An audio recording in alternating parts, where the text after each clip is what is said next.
Hello friends, Mahanadi அடுத்து வர எபிசோடில் என்ன நடக்கலாம் அப்படிங்கிறத பற்றி பார்க்கலாம். லாஸ்ட் எபிசோடில் விஜய் கிட்ட காவேரி சந்தோஷமான செய்தி சொன்னதுமே விஜய் ரொம்ப சந்தோஷப்பட்டார். பார்க்கவே ரொம்ப சுவாரஸ்யமாக இருந்துச்சு. இருந்தாலும் அதெல்லாம் கனவுன்னு நினைக்கும் போது அடுத்து ஏதோ ஒரு பெரிய எமோஷனல் ஸ்டோரி கொண்டு வர போகிறாங்க அப்படின்னு நமக்கு நல்லாவே புரிஞ்சு போச்சு. ஏன்னா வீட்லேயே விஜய் வந்து வெண்ணிலா கிட்ட ரொம்ப தெளிவாக எனக்கு கல்யாணம் ஆகிடுச்சு, என்னோட ஒய்ஃப் இவங்க தான் அப்படின்னு அந்த ஃபோட்டோலாம் எடுத்து காட்டிட்டாங்க. ஆனால் அதுக்கப்புறம் வெண்ணிலா என்ன ரியாக்ட் பண்ணாங்க அப்படிங்கிற விஷயத்த நமக்கு காட்டல. நாளை அப்படிங்கிற அந்த சின்ன ப்ரோமோவில் பார்த்தோம்னா விஜய் வந்து காவேரியை தேடி கோயிலுக்கு போயிட்டு இருக்காங்க. காவேரி அங்கே சந்தோஷமாக விஜய் எதிர்பார்த்துட்டு கோயிலில் வெயிட் பண்ணிட்டு இருக்கிறது தான் காட்டியிருந்தாங்க. ஷூட்டிங் ஸ்பாட் ஏரியாவில் பார்த்தோம் அப்படின்னாக்கா இப்போ கங்கா பிரெக்னெண்ட்டாக இருக்க மாதிரி ஒரு ஃபோட்டோ ஷேர் பண்ணியிருக்காங்க. கூட குமரன் எல்லாரும் இருக்காங்க.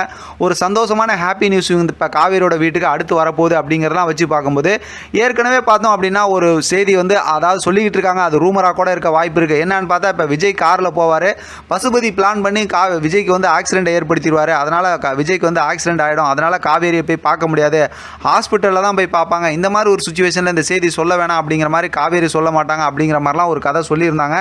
நானும் அதை கேட்டுட்டு இப்படி இருக்கிறதுக்கு வாய்ப்பு இருக்கோ அப்படிங்கிற மாதிரிலாம் யோசிச்சிருந்தேன். ஆனால் அது மாதிரி இருக்கிறதுக்கு வாய்ப்பே கிடையாது. ஏன்னா நம்ம பிரவீன் சார் டேரக்டர் வந்து அந்த மாதிரிலாம் ஒரு சொதப்பலான ஸ்டோரி எடுத்துகிட்டு போக மாட்டார் அப்படின்னு தான் நான் நம்புகிறேன்.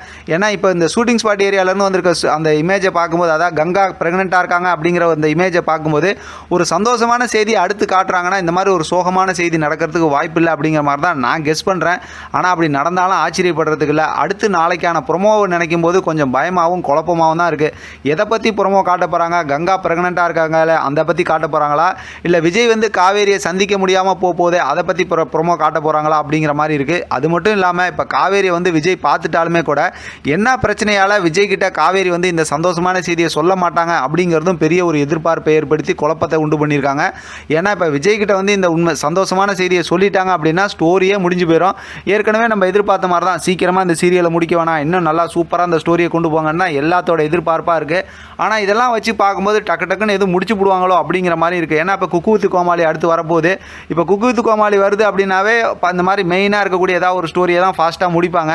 வேறு எத்தனையோ சீரியல் இருக்குது, அதெல்லாம் முடிக்கலாம். அதனால் வந்து இப்போ யோசிக்கிறது என்ன அப்படின்னா நாளைக்கான ப்ரொமோ என்னவாக இருக்க போது, விஜய் கிட்ட காவேரி என்ன சொல்லி இந்த விஷயத்தை மறைக்க போகிறாங்க அப்படிங்கிறதும், அல்லது விஜய்க்கு உண்மையிலுமே ஆக்சிடெண்ட்டாக நடந்துருமா அப்படிங்கிறதும் ரொம்ப யோசனையாக இருக்குது. உங்களுக்கு இது சம்மந்தமாக ஏதாவது ஹிண்ட்டுக்கு தெரிஞ்சிச்சு, உங்களுக்கு ஏதாவது தகவல் தெரிஞ்சுன்னா மறக்காமல் கமெண்ட் செக்ஷனில் சொல்லுங்கள். ஏற்கனவே எனக்கு ஒன்றுமே தெரியாது, ஏதோ பேசிட்டு உட்காந்துருக்கேன், நீங்கள் என் மேலே இறக்கப்பட்டு பார்த்துக்கிட்டு இருக்கீங்க. அதனால் நீங்கள் சொன்னீங்கன்னா நான் அதை வச்சு இப்படி நடந்தால் நல்லாயிருக்கும் அப்படிங்கிறத நானும் தகவலாக பேசுவேன். மறக்காமல் கமெண்ட் செக்ஷனில் சொல்லுங்கள். இதை பற்றின உங்களோட கருத்து கமெண்ட் பாக்ஸில் தெரியப்படுத்துங்க. தொடர்ந்து ஆதரவு கொடுங்க. தேங்க்யூ ஃப்ரெண்ட், தேங்க்ஸ் ஃபார் வாட்சிங்.